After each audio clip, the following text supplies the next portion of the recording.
राज्यातील शेतकऱ्यांसाठी आजच्या 15 ठळक बातम्या। राज्यात महायुतीची सत्ता येणार। मुंबईतील भाजप कार्यकर्त्यांच्या मेळाव्यात केंद्रीय गृहमंत्री अमित शहांनी व्यक्त केला विश्वास। महिलांवर अत्याचार करणाऱ्यास आता फाशीची शिक्षा देणार।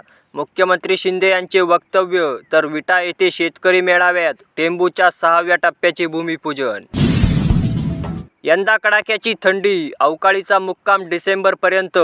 हवामान विभागाने वर्तवला ऑक्टोबर ते डिसेंबरपर्यंतचा अंदाज। पूरग्रस्त राज्यांना मदतीसाठी केंद्रीय गृह मंत्रालयाकडून निधी उपलब्ध। महाराष्ट्राला सर्वाधिक 1492 कोटी तर गुजरातला 600 कोटी रुपयांची मदत। लोकसभा निवडणुकीत बैल चालले नाही, त्यामुळे आता गाय आणली। गायींच्या नावाने दंगली घडवण्याचे कारस्थान। ठाकरे गटाचा सरकारवर हल्लाबोल। छगन भुजबळ यांना फोनवरून जीवे मारण्याची धमकी। आरोपीला बीडमधून केली अटक। अंबड पोलिसांमध्ये गुन्हा दाखल। मोर्शी तालुक्यातील शेतकऱ्यांना पीक विम्याचा लाभ देण्यात यावा। भाजप खासदार डॉक्टर अनिल बोंडे यांची मागणी। शेतकरी हवाल देईल। 4 लाखांवर शेतकऱ्यांच्या खात्यावर 160 कोटी रुपये जमा होण्यास सुरुवात।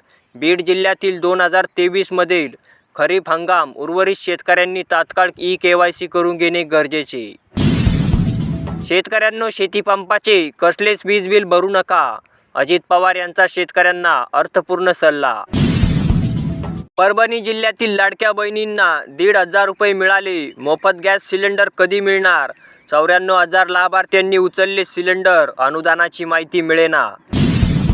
लाडकी बहीणच्या प्रत्युत्तरात महायुवा सरकार देणार शेतकरी कर्जमाफीचे आश्वासन। जाहीरनाम्यात करणार आश्वासनाचा समावेश।